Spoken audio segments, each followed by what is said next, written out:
اللہ تبارک و تعالیٰ کی عبادت کا، ایک ہوتا ہے نماز پڑھنا، ایک ہوتا ہے اہتمام کے ساتھ نماز پڑھنا، یعنی ذرا وقت پہ اٹھنا، ذرا صحیح کر کے وضو کرنا، ذرا شوق سے مصلی بچھانا۔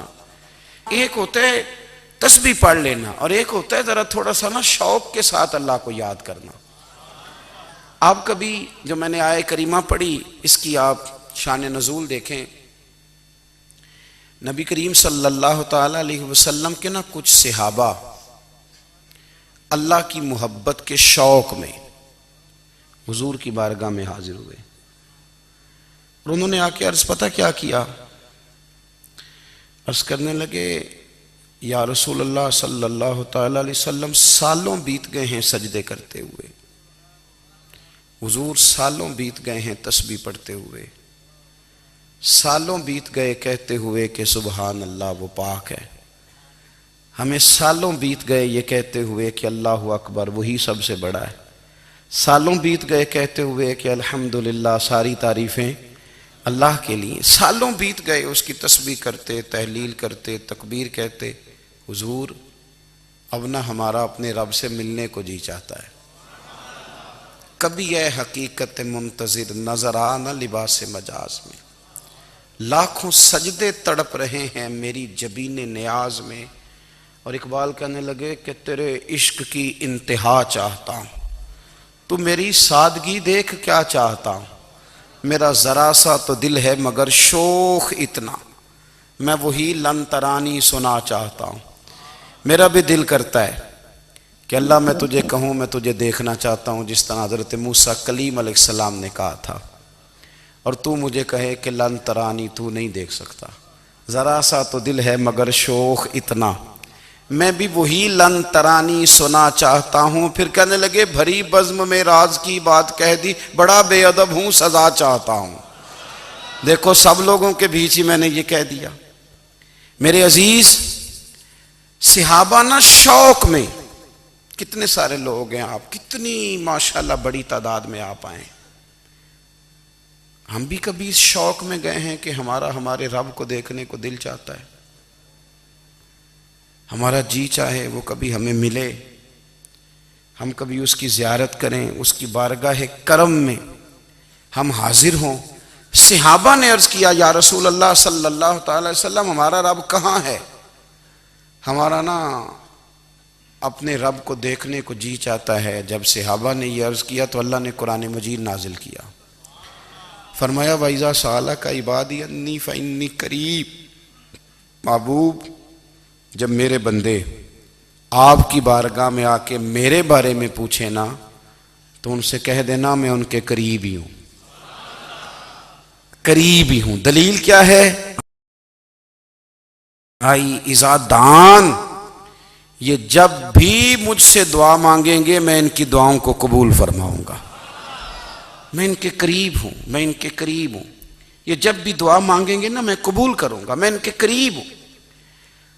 اللہ تبارک و تعالیٰ کے بندے اللہ سے محبت کرتے، رب کی بارگاہ میں جھکتے، اس کو اپنے دکھ سناتے، اس کے پیارے محبوب صلی اللہ تعالی علیہ وسلم کا وسیلہ لے کے اس کے حضور حاضر ہو جاتے، پیشانیاں سجدوں سے روشن ہوتی۔ ہم نا ہر چیز کے لیے وقت نکالتے ہیں، ہر چیز کے لیے، لیکن عبادت کے لیے وقت نہیں نکالتے۔ ہر شے آباد ہے، ہر شے، ہماری فیس بک بھی آباد ہے، واٹس ایپ بھی آباد ہے، ہمارے ٹویٹر بھی آباد ہیں، ہماری ہر چیز آباد ہے، سب سے کم آباد ہمارا مصلی رہ گیا ہے، سب سے کم۔ وہ لوگ اب ڈھونڈنے سے ملتے ہیں جن کی بغل میں مصلی ہوتا تھا۔ میرے بھائی آپ کتنا کو دنیا کے پیچھے بھاگو گے تھکا دے گی، کتنا دولت کے پیچھے بھاگو گے تھکا دے گی۔ آپ جب اپنی زندگی میں جمع تفریق کرو گے نا تو مرتے وقت احساس ہوگا کہ سارا کچھ تو لوگوں کے لیے کیا، اپنے لیے تو کر ہی کچھ نہیں سکے۔ اور ہم عبادت کے معاملے میں بہانے بازی بھی کرتے ہیں، ہم کہتے ہیں اوہو رزق کمانا بھی تو عبادت ہی ہے نا، تو میں حلال روزی کے لیے جا رہا ہوں، یہ بھی تو عبادت ہے نا۔ میری طرح کے لوگ کہہ دیتے ہیں کہ میں سویرے اٹھ کے مدرسے میں کچھ اسباق دیکھتا ہوں تو یہ بھی تو عبادت ہے، میں بیان کرنے کے لیے مطالعہ کرتا ہوں تو یہ بھی تو عبادت ہے نا۔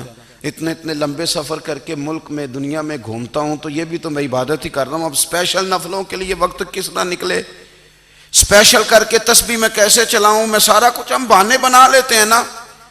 میرا سوال یہ ہے کہ یہ ساری باتیں صحابہ کو, نبی کریم کو, دیگر لوگوں کو بھی تو پتہ تھی نا. لیکن آپ غور تو کریں, 23 سال حضور کو وقت ملا, مختصر وقت ظاہراً تبلیغ کرنے کے لیے. پوری دنیا میں دین بھی پھیلانا ہے. گھر میں 11 ازواج ہیں, 4 بیٹیاں ہیں, ان کی اولادیں, سارے کام کاج بھی دیکھنے. لیکن سیدہ طیبہ طاہرہ حضرت عائشہ صدیقہ رضی اللہ تعالیٰ عنہ فرماتی ہیں سارا دن تبلیغ کرتے, ہر غلام کے دکھ سنتے, گھر میں آتے تو اپنے گھر والوں کا خیال کرتے, کام میں ہمارا ہاتھ بٹاتے. قربان جاؤں, کہتی ہیں زمانہ سارا سو جاتا لیکن آمنہ کے لال مصلی بچھا لیتے.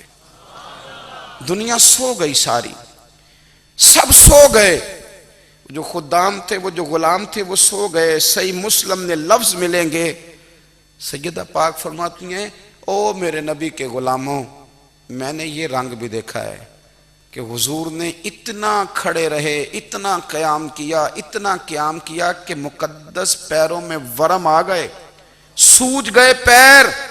اتنے بڑے دل پہ ہاتھ رکھ کے نہیں بتا سکتا کہ میرے کبھی نماز میں پیر سوج گئے ہوں, کوئی نہیں بتا سکتا. بچوں کی روٹی کماتے تھک گئے بات الگ ہے, ہم سیر کرنے گئے تو تھک گئے بات الگ ہے. لیکن عبادت میں یہ بھی تو مسلم شریف ہے نا, یہ بھی تو دین ہے نا, یہ بھی تو حضور کی سنت ہے, یہ بھی تو وہ چیز ہے جو کریم کی آنکھوں کی ٹھنڈک ہے. سیدہ فرماتی ہیں پیروں میں ورم آ گئے, اور ساری رات ہی حضور نے نماز پڑھی اور ایک ہی آیت بار بار دہرائی. مسجد نبوی میں بلال حبشی نے فجر کی اذان دے دی اور حضور ابھی مصلی پہ تھے. کریم فارغ ہوئے, میں نے عرض کی یا رسول اللہ صلی اللہ علیہ وسلم, آپ کے تو صدقے اللہ اگلے پچھلوں کے گناہ معاف کرے گا, تو آپ اتنی آہوزاری کیوں فرماتے ہیں؟ آپ تو شفیع ہیں, آپ تو انبیاء کے امام ہیں. تو حضور نے فرمایا عائشہ تم نے گنوایا ہے نا میرے اللہ کی مجھ پر کتنی رحمت ہے, افلا اکون عبدا شکورا. فرمایا اگر اس نے اتنی نعمتیں دی ہیں تو کیا میں اس کا شکر گزار بندہ نہ بنوں, میں شکر گزار بندہ نہ بنوں اس کا؟ پھر اگر اتنی نعمتیں اس نے دی ہیں, مجھے اتنا نوازا ہے, تو پھر میں اس کے سامنے سجدے نہ کروں؟ او میرے بھائی, بڑے قابل فخر لوگ ہیں ہم کہ ہم نبی پاک کے غلام ہیں, ہم قابل فخر ہیں کہ نبی کریم کے غلام ہیں. کیا کبھی اس غلامی کے شکرانے میں بھی 2 نفل پڑھے کہ یا اللہ تیرا شکر ہے تو نے ہمیں حضور کا غلام بنایا ہے؟ یاد رکھیں کہ اپنی روحانی زندگی کو آباد کریں, استغفار پڑھیں, تسبیحات کریں. حضرت عبداللہ ابن عمر رضی اللہ تعالیٰ عنہ حضرت عمر کے صاحبزادے, مکہ مکرمہ میں ان کی قبر ہے. میں نے جب انہیں پڑھا تو مجھے ان سے بڑا پیار ہو گیا. لیکن آپ کو پتہ ہے وہاں جا کے کسی شخص کا مزار تلاش کرنا یا پوچھنا ایک مشکل کام ہوتا ہے. تو ایک دفعہ میں مکہ شریف میں حاضر تھا, تو ایک گاڑی والا ڈرائیور مجھے کہنے لگا کہ مولانا میں آپ کو جانتا ہوں, مجھے آپ سے محبت ہے, ایک بات بتاؤں آپ کو. میں نے کہا بتاؤ. کہنے لگے حضرت عبداللہ ابن عمر کی قبر دیکھنی ہے. میں نے کہا یہ تو نہیں کہہ رہا, یہ کسی نے بندوبست کرایا ہے, یہ اللہ نے تیرے دل میں بات ڈالی ہے, یہ ہو گیا تو لے چل مجھے. حضرت عبداللہ ابن عمر کو نبی پاک نے فرمایا تھا راجل صالح, یہ نیک بندہ ہے, یہ متقی آدمی. حضرت عبداللہ ابن عمر رضی اللہ تعالیٰ عنہ سیدنا فاروق اعظم رضی اللہ تعالیٰ عنہ کے صاحبزادے ہیں, اور ان کی ہمشیرہ سیدہ حفصہ رضی اللہ تعالیٰ عنہ حضور کی زوجہ محترمہ. ایک دن اپنی ہمشیرہ سے کہنے لگے کہ نبی کریم صلی اللہ تعالیٰ علیہ وسلم گھر میں آئے نا, اور اگر حضور غم امت میں پریشان نہ ہوں, طبیعت کو حشاش بشاش دیکھو, تو ذرا پوچھنا تو صحیح حضور کا میرے بارے میں کیا خیال ہے, پوچھنا تو صحیح کہ کریم کی بارگاہ میں میرا کیا مقام ہے, میرے بارے میں حضور کیا فرماتے ہیں. اب بہن کو کام بتائے اور بتائے بھی بھائی, اور پھر بہن وہ کام نہ کرے, یہ تاریخ میں ہوتا نہیں. حضرت عمر فاروق رضی اللہ تعالیٰ عنہ کی صاحبزادی ام المومنین رضی اللہ تعالیٰ عنہ فرماتی ہیں کہ میں تو بس منتظر تھی. انہوں نے تو کہا تھا نا کہ اگر تم حشاش بشاش دیکھو تو بات کرنا، لیکن حضور تشریف لائے، میری باری تھی، میرے گھر تشریف لائے، کھانا پیش کیا تو فوراً میں نے عرض کی حضور ایک بات پوچھنی تھی. تو حضور نے فرمایا پوچھئے. میں نے عرض کی حضور میرے بھائی عبداللہ ابن عمر کے بارے میں آپ کا کیا خیال ہے؟ نوجوانوں میری بات پہ غور کرنا، میرے بھائی کے بارے میں آپ کا کیا خیال ہے؟ تو نبی کریم صلی اللہ تعالیٰ علیہ وآلہ وسلم نے میری طرف دیکھا اور پھر حضور زیر لب تھوڑا مسکرائے. اور بریلی کے امام کہتے ہیں کہ حضور مسکرا دیتے تھے نا تو جو بڑا دکھی ہوتا تھا وہ بھی ہنس پڑتا تھا. اب سوال پیدا ہوتا تھا کہ پھر تو اس مسکراہٹ کے لیے انتظار کرنا پڑتا ہوگا کئی مہینے کہ حضور مسکرائیں تو رونے والے ہنسیں. تو اعلیٰ حضرت فرماتے نہیں، انتظار نہیں کرنا پڑتا، یہ مسکراتے رہنا تو حضور کی عادت ہے. جس کی تسکین سے روتے ہوئے ہنس پڑے اس تبسم کی عادت پہ لاکھوں سلام. یعنی یہ تو عادت ہے حضور کی مسکراتے رہنا، اس کے لیے انتظار نہیں کرنا پڑتا. بھائیو آپ خیال رکھیں گے، غور کریں گے. حضرت عبداللہ ابن عمر رضی اللہ تعالیٰ عنہ کے بارے میں پوچھا تو سیدہ فرماتی ہیں کہ نبی کریم صلی اللہ تعالیٰ علیہ وسلم نہ زیر لب مسکرائے اور فرمایا حفصہ تیرا بھائی ہے تو اچھا، لیکن میں نے سنا ہے کہ عشاء کی نماز پڑھتا ہے تو فجر تک سویا ہی رہتا ہے. او نوجوانوں، 10 بجے تک سونے کی بات نہیں ہوئی، 9 بجے تک سونے کی بات نہیں ہوئی، 11 بجے اٹھنے کی بات نہیں.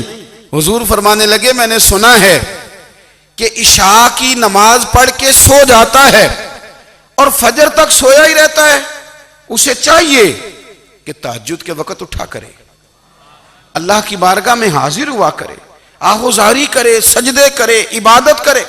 اٹھتا ہے اور فجر میں جا کے اٹھتا ہے.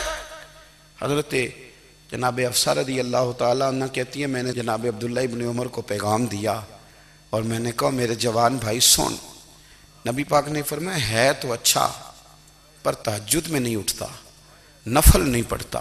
او میری ملت کے جوانوں، مزہ نہیں آ جاتا جب ساری دنیا سوئی ہو، ساری دنیا، اور بستر بھی گرم ہو اور نیند بھی پورا غلبہ کر رہی ہو، اور اچانک گھنٹی بجے دماغ میں، آنکھ کھلے، گھڑی پہ نظر پڑے، 3:30 4 بجے کا پیغام گھڑی بتائے اور کوئی چڑھتی جوانی والا اٹھ کے وضو کرے اور جب وہ مصلی کھول کے بچھائے تو مدینے والے محبوب کہتے ہیں کہ ہر نماز پہ رب ثواب دیتا ہے، اور جو اٹھ کے تہجد کی نماز پڑھے اسے دیکھ کے تو رب مسکراتا ہے.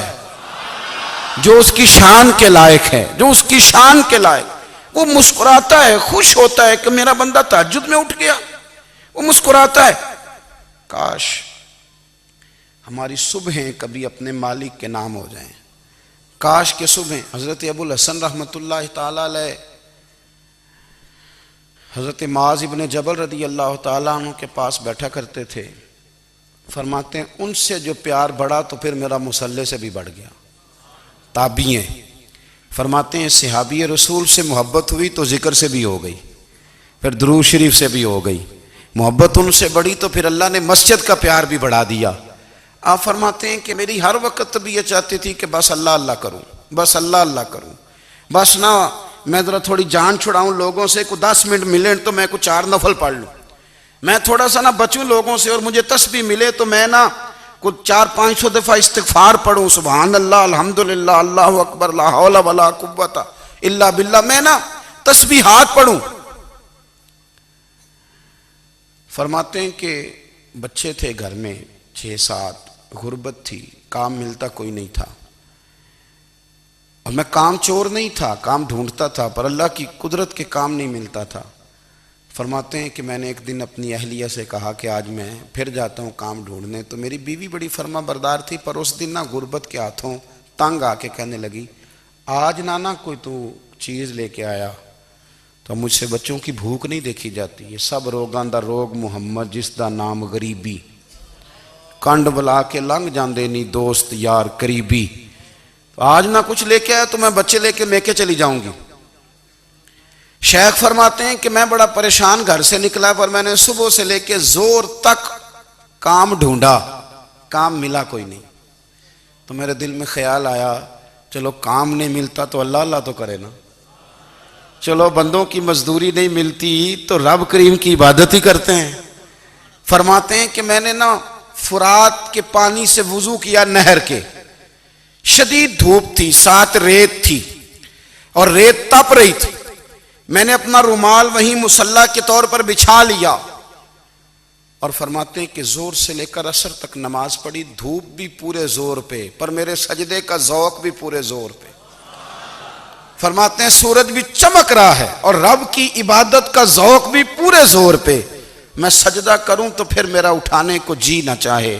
میرے استاد لکھا کرتے تھے، یہ ان کا شعر ہے، وہ کہا کرتے تھے مجھے سوز دے، مجھے ساز دے اور مجھے نیم شب کا نیاز دے، دم سجدہ خود کو میں توڑ دوں، مجھے ایسا ذوق نماز دے۔ اور میں تیری بہار کا پھول ہوں، میں کھلا بھی ہوں تو تیرے لیے، مجھے میری شاخ سے توڑ لے، مجھے اپنی زلف کا ناز دے۔ بھائی فرماتے ہیں کہ عصر تک میں نے نفل پڑھے، دل ڈھلنے لگا، عصر کی نماز پڑھی اور میں وہاں سے چلا۔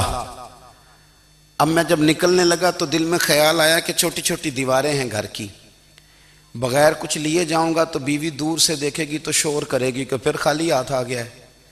کہتے میں نے اپنے اسی رومال میں جس پہ میں نے نماز پڑھی تھی نا، رومال میں کی آخی دے پنجابی جو صافہ کہتے ہیں، اسی میں نا میں نے کچھ ریت بھر لی کہ وہ دور سے دیکھے گی تو سمجھے گی کچھ لے کے آیا ہے، چلو جا کے اسے بتا دوں گا کہ آج پھر مزدوری نہیں ملی۔ کہتے ہیں وہ ریت لے کر جب میں گھر میں گیا تو پہلے بیوی دروازے پہ کھڑی ہوتی تھی، پوچھتی تھی خالی ہاتھ آ گئے ہو؟ آج میں نے دیکھا تو ہے ہی کوئی نہیں۔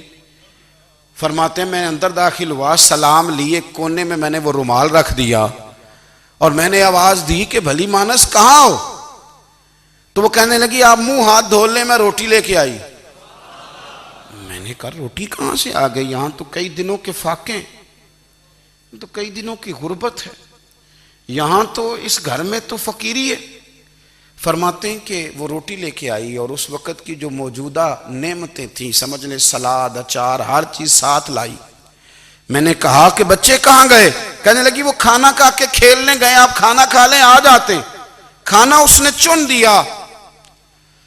میں نے حیرت انگیز لہجے میں ساری نعمتیں اپنے دسترخوان پہ دیکھ کر کے بیوی سے پوچھا یہ کہاں سے آیا کھانا؟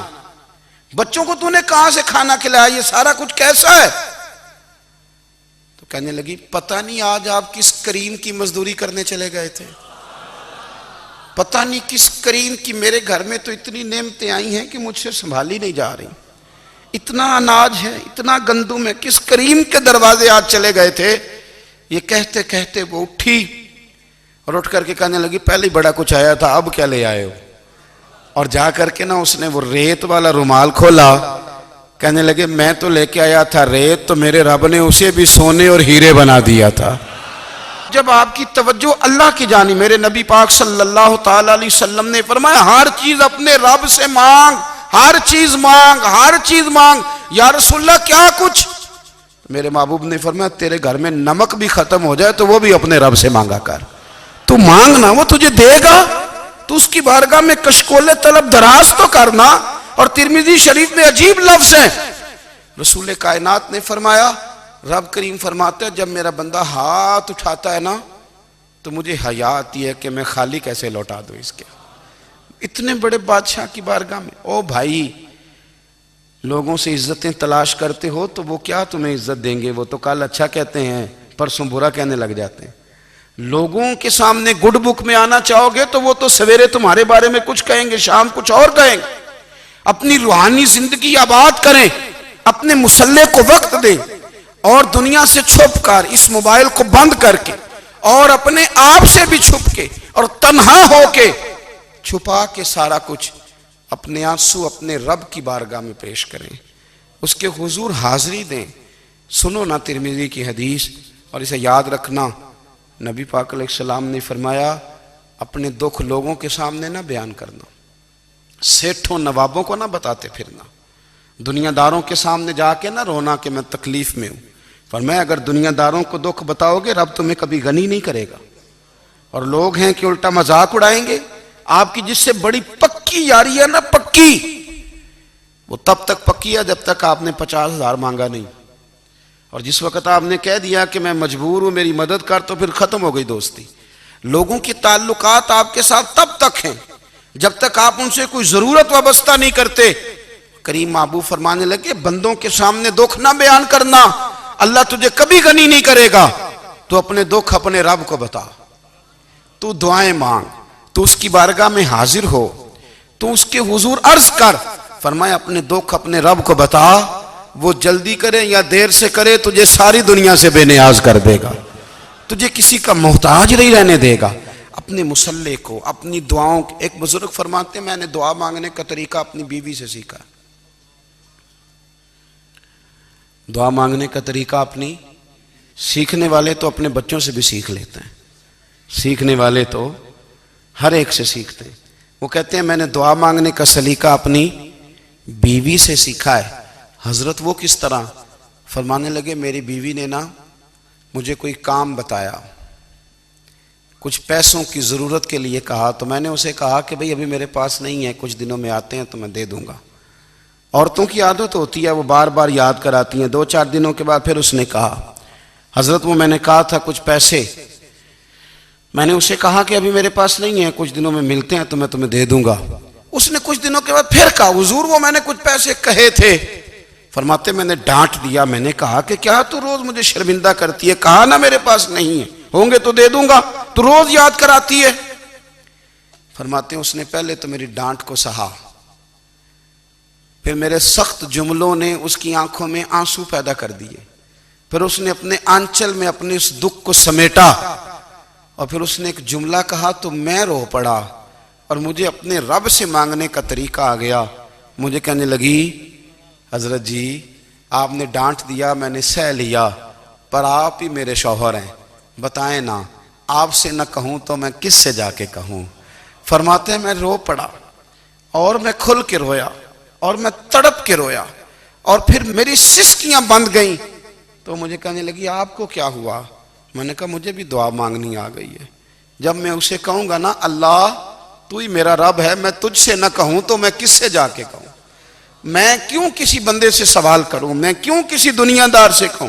میں تیرے بندوں کا، نیک بندوں کا وسیلہ لے کے، تیرے محبوب کی غلامی لے کے تیری بارگاہ میں آیا، تجھ سے نہ مانگوں تو کس سے مانگوں؟ سمجھ آ گئی ہے جب میں اس رنگ میں مانگوں گا تو پھر رب میرے اوپر بڑا ہی فضل فرمائے گا، وہ میرے اوپر بڑی رحمت کرے گا، وہ میرے لیے آسانیاں کرے۔ عزیز دوستو ہم اس طرح کرنے لگ گئے ہیں کہ ہم نے نا اپنے تعلقات پر اعتماد کرنا شروع کر دیا ہے۔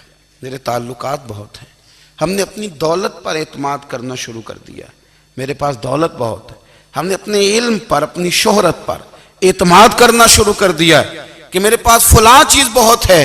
یاد رکھنا جب بے نیاز اپنی صفت بے نیازی دکھاتا ہے تو بڑی بڑی دولتوں والے مجبور نظر آتے ہیں۔ بھائیو جب انسان کا رشتہ اپنے مالک کے ساتھ ہوتا ہے پھر تو غم بھی کچھ نہیں کہتے، پریشانیاں بھی کچھ نہیں کہتی، پھر تو زندگی صبر والی، پھر تو زندگی توکل والی، پھر تو زندگی بھروسے والی، پھر انسان اپنے آپ کو رسوا نہیں کرتا، دنیا داروں سے امیدیں اس کی ختم ہو جاتی، امیدیں اللہ رسول سے لگا لیتا ہے، مضبوط ہو جاتا ہے، مضبوط، طاقتور ہو جاتا ہے، خوددار ہو جاتا ہے، باوقار باعزت ہو جاتا ہے۔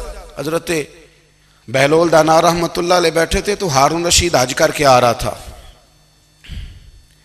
تو رستے میں حضرت شیخ سے ملاقات ہو گئی تو السلام علیکم کے بعد کہنے لگا حضور کوئی حکم ہو تو بتائیے گا۔ تو حضرت بہلول دانا فرمانے لگے تیرا رب کون ہے؟ اس نے کہا اللہ۔ تو فرمایا میرا کون ہے؟ کہا اللہ۔ فرمانے لگے تو بڑا ہی بیوقوف ہے، کیا تو یہ سمجھتا ہے کہ رب ہارون رشید کو تو دے گا اور بہلول دانا کو بھول جائے گا؟ تیرا بھی وہی رب ہے، میرا بھی وہی رب ہے، اس نے اگر تجھے دے کے آزمایا ہے تو ہو سکتا ہے مجھے نہ دے کے آزما رہا ہو، جب اس کی حکمت کے تقاضے ہوں گے تو عطا کرے گا اور دے گا، تو جا اپنا کام کر۔ بھائی اپنی روحانی زندگی، اپنی عبادات، اپنے وظائف، اپنے روزمرہ کے معاملات، اپنی دعائیں، اپنا استغفار، دیکھو کوئی مشکل کام تو نہیں، 2 رکوع ہیں سورہ واقعہ کہ اگر رات کو پڑھ لی جائے تو۔ میں کس طرح یہ بات بیان کروں کہ تعویذ بانٹنا آسان ہے اور وظیفہ بتانا مشکل ہے۔ سارا دن تعویذ بانٹیں تو لوگ لینے کو تیار ہیں، اور اگر آپ وظیفہ بتائیں تو کہتے ہیں تو مشکل کام ہے۔ او خدا کے بندے، اگر آپ کا تعلق قرآن پاک کے ساتھ مضبوط ہو، قرآن پاک کے ساتھ اگر آپ کا رشتہ ہو، لوگ سفارشیں ڈھونڈتے ہیں نا دنیا میں، کوئی تعلق مل جائے تو میرا کام ہو جائے۔ دنیا میں اتنا مشکل معاملہ ہے، آخرت میں مجھے بتائیے گا کتنا مشکل معاملہ ہوگا۔ میرے نبی پاک صلی اللہ تعالیٰ علیہ وسلم نے فرمایا جو لوگ سورہ ملک پڑھا کرتے تھے نا، سورہ ملک، یہ سورت ملک قیامت میں ان کی سفارش کرے گی، اور اس طرح کرے گی کہ کہے گی اے اللہ یہاں اس بندے کو جنت میں داخل کر دے یا مجھے قرآن پاک سے علیحدہ کر دے، تو رب فرمائے گا جا اس کا دامن تھام کے اسے جنت تک پہنچایا۔ آپ بات کو سمجھیں، جب آپ کے تعلقات اپنے معاملات کے ساتھ مضبوط ہوں گے، یہ نبی کریم نے وعدہ کیا ہے کہ تو سورت واقعہ پڑھ تیرے گھر میں فاقہ نہیں آئے گا۔ حضرت عبداللہ ابن مسعود رضی اللہ تعالیٰ عنہ بیمار تھے تو حضرت عثمان غنی رضی اللہ تعالیٰ عنہ تیمارداری کے لیے تشریف لے گئے، اور جا کر کے کہا کہ آپ بڑے بیمار ہیں، آپ کی بیٹیاں زیادہ ہیں، میں چاہتا ہوں کہ خزانے میں سے کچھ مدد کروں۔ تو سیدنا عبداللہ ابن مسعود رضی اللہ تعالیٰ عنہ اٹھ کے بیٹھ گئے اور کہنے لگے امیر المومنین، اللہ آپ کو میری طرف سے، میری بیٹیوں کی طرف سے بہتر صلہ دے، میری بیٹیوں کو کسی خزانے کی ضرورت نہیں، میں نے انہیں خزانہ دے دیا ہے۔ کہا جناب آپ نے کون سا خزانہ دیا ہے، میں آپ کے مالی معاملات کو جانتا ہوں۔ تو فرمانے لگے امیر المومنین، میرے نبی کریم نے فرمایا ہے جو سورت واقعہ پڑھے اسے کبھی فاقہ نہیں آتا، میں نے بیٹیوں کو یاد کرا دی ہے، یہ خزانہ میں نے انہیں دے دیا ہے۔ وہ سارے والدین سنیں جو بیٹیوں کے لیے پریشان رہتے ہیں۔ حضرت عبداللہ ابن مسعود نصیحت کر رہے ہیں، فرمانے لگے میں نے سورت واقعہ یاد بھی کرا دی ہے، پڑھنے کی عادت بھی ڈال دی ہے۔ حضور نے فرمایا ہے جو سورت واقعہ پڑھے اسے فاقہ نہیں آتا۔ کہنے لگے چاند تو اپنی جگہ چھوڑ سکتا ہے، سورج گر سکتا ہے، تارے ٹوٹ سکتے ہیں، پر مدینے والے رسول کی بات غلط نہیں ہو سکتی۔ حضور نے فرمایا فاقہ نہیں آئے گا تو انشاءاللہ کبھی بھی نہیں آئے گا۔ کرنے کا کام یہ ہے کہ ہم اپنے معاملات، اپنی عبادات، اپنی دعائیں، کبھی 10 منٹ عادت ہو جائے نا دعا مانگنے کی علیحدہ سے رات کو۔ حضور نے فرمایا جو فرض نماز کے بعد دعا مانگے اللہ اس کی قبول کر لیتا ہے۔ نبی پاک صلی اللہ تعالیٰ علیہ وسلم نے فرمایا اللہ مسافر کی دعا قبول فرماتا ہے۔ حضور نے فرمایا اللہ مظلوم کی دعا قبول فرماتا ہے۔ حضور نے فرمایا بیمار سے دعا کراؤ اللہ اس کی دعا قبول فرماتا ہے۔ میرے نبی پاک نے فرمایا ماں باپ جب بھی اولاد کے لیے ہاتھ اٹھائیں، ویسے تے بلے شاہ تو آسمانی اڑ دیاں ہی پھڑ دیں، جڑا گھر بیٹھا انہوں بڑھیا ہی نہیں۔ حضور فرمانے لگے ماں باپ جب بھی اولاد کے لیے دعا فرمائیں اللہ ان کی دعا کو قبول کرتا ہے۔ آپ اپنا تعلق بنائیں، دعا کے ساتھ، عبادت کے ساتھ، مصلی کے ساتھ رشتہ بنائیں، استغفار پڑھیں۔ صلاح الدین ایوبی صلیبی جنگوں میں تھے، رات کو مسجد اقصیٰ میں نماز پڑھی تو پریشان تھے۔ ایک بزرگ سے ملاقات ہوئی تو وہ کہنے لگے کہ آپ بڑے پریشان ہیں۔ کہنے لگے حضور پریشان اس لیے ہوں کہ پہلے ہی مسلمان کمزور ہے، اب میں نے سنا ہے دشمن کا ایک بحری بیڑا وہ جنگی سامان سے بھرا ہوا آ رہا ہے، تو اب ان کے پاس اور تلواریں اور نیزے آ جائیں گے، مسلمانوں کے پاس پہلے ہی وسائل کی کمی ہے، پریشان ہو کس طرح کر کے مقابلہ کریں گے۔ یہ بات کہتے ہی صلاح الدین ایوبی نے بزرگوں سے کہا حضور آپ بھی دعا کرنا، دعا کی بڑی طاقت ہے۔ میرے نبی پاک نے فرمایا دعا مومن کا ہتھیار ہے، دعا مومن کا، دعا مومن کا۔ حضور نے فرمایا تقدیر کو سوائے دعا کے کوئی چیز نہیں بدل سکتی، دعا مومن کا ہتھیار ہے، یہ کافر کے پاس کوئی نہیں، یہ ہتھیار ہے مومن کا۔ اللہ کرے آپ کو سمجھ آئے، پھر سنیں، کئی بار کہہ چکا ہوں یہ ہتھیار ہے۔ کافر کے مقابلے میں جو تیرے پاس سب سے بڑا ہتھیار ہے وہ دعا ہے۔ دعائیں کرانی چھوڑ دی، کرنی چھوڑ دی، لینی چھوڑ دی۔ حضرت سیدنا انس بن مالک رضی اللہ تعالیٰ عنہ فرمایا کرتے تھے میں نے وہ رنگ دیکھا ہے جب حضور دعا مانگتے تھے اور حضور کی مقدس آنکھوں میں آنسو بھی ساتھ ہی بہا کرتے تھے، میں نے وہ انداز دیکھا ہے۔ تو صلاح الدین ایوبی بزرگ سے کہنے لگے آپ بھی دعا کیجیے، اور خود رونے لگے اور سر سجدے میں رکھ کے رونے لگے، اور عشاء سے لے کر فجر تک روئے، خوب روئے۔ صبح وہ بزرگ آئے تو صلاح الدین ایوبی کا خوبصورت اور ہنستا ہوا چہرہ دیکھا۔ کہنے لگے آپ بڑے خوش ہیں، رات تو میں نے بڑے روتے ہوئے دیکھا تھا۔ تو کہنے لگے حضور وہ جو بحری بیڑا آ رہا تھا نا وہ پانی میں ڈوب گیا ہے، اب وہ نہیں آ رہا، ابھی خبر آئی ہے تو میں بڑا خوش ہوں۔ بزرگ کہنے لگے اٹھ سینے سے لگ، اور سن ایک بات، وہ بحری بیڑا پانی میں نہیں ڈوبا، وہ تیرے آنسوؤں میں ڈوب گیا ہے۔ وہ جو تو رات رویا ہے نا رب کریم کی بارگاہ میں، تو وہ ڈوب گیا ہے۔ بھائی اپنا مصلی کا، عبادت کا، وظائف کا، اللہ اللہ کا سلسلہ اس کو مضبوط کریں، اپنی دعاؤں کے تعلق کو مضبوط کریں۔ دعائیں بڑے انقلاب برپا کر دیتی ہیں۔ ہم تھوڑے تھوڑے نا جب سے خشک ہوئے ہیں نا، خشک، اور میری تو جماعت ہی صوفیاء کی جماعت تھی، ہم تو داتا علی اجمیری کی جماعت سے، ہم تو خواجہ اجمیری کی جماعت سے، ہم تو شیخ احمد فاروق سرہندی کی جماعت سے، ہم تو صوفیاء کی جماعت۔ ہماری جماعت نے بھی وہ تعلق جو ہمارے بزرگوں نے بنایا تھا۔ بزرگ اللہ کے قریب کیسے جاتا ہے؟ تو ہمارے یہاں نا بہت سارے لوگ کہتے ہیں جی نظر ہو گئی تو کام ہو گیا۔ بھائی جو بخاری مسلم میں طریقہ ہے نا اللہ کا قرب پانے کا، وہ تو نفل ہے۔ نبی کریم علیہ السلام نے فرمایا بندہ نفلوں کے ذریعے رب کے قریب جاتا ہے، اور اتنا قریب جاتا ہے کہ پھر اللہ اس کی زبان بن جاتا ہے، اللہ اس کی آنکھیں بن جاتا ہے، کان بن جاتا ہے، ہاتھ اور پیر بن جاتا ہے۔ تو یہ تو عبادت ہے، یہ تو اللہ کی بارگاہ کی حاضری ہے جو آپ کو اللہ کے قریب کرے گی۔ تو اپنے نماز کو اہمیت دے کے ادا کریں، نمازیں موبائل بند کر کے ادا کریں۔ دیکھیں نا کچھ لوگ کہتے ہیں مجھے ٹائم نہیں ملتا نماز کا، تو میں کہتا ہوں یہ آپ نے بڑی جرت کی بات کی ہے۔ مجھے کو میرا پیر بھائی کہہ دینا میرے پاس ٹائم نہیں آپ کو ملنے کا، تو میں کہتا ہوں آج کے بعد آنا ہی نہ۔ تو کیا سمجھتا ہے، تو بہت بڑا آدمی ہے، تیرے پاس ٹائم نہیں ہے اور ہمیں ملنے کا ٹائم، موج کر۔ تو آپ نے اللہ رسول کو ہی کہہ دیا ٹائم نہیں۔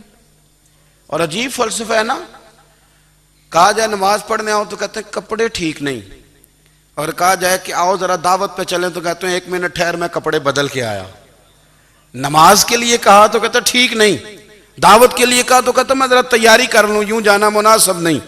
یہ معاملہ ٹھیک نہیں۔ رب تو فرماتا ہے کہ جب تو مسجد میں آ تو زینت اختیار کر کے آ، خوب ذوق سے دعا مانگیں، خوب شوق سے نماز پڑھیں، خوب استغفار کا مزاج بنائیں۔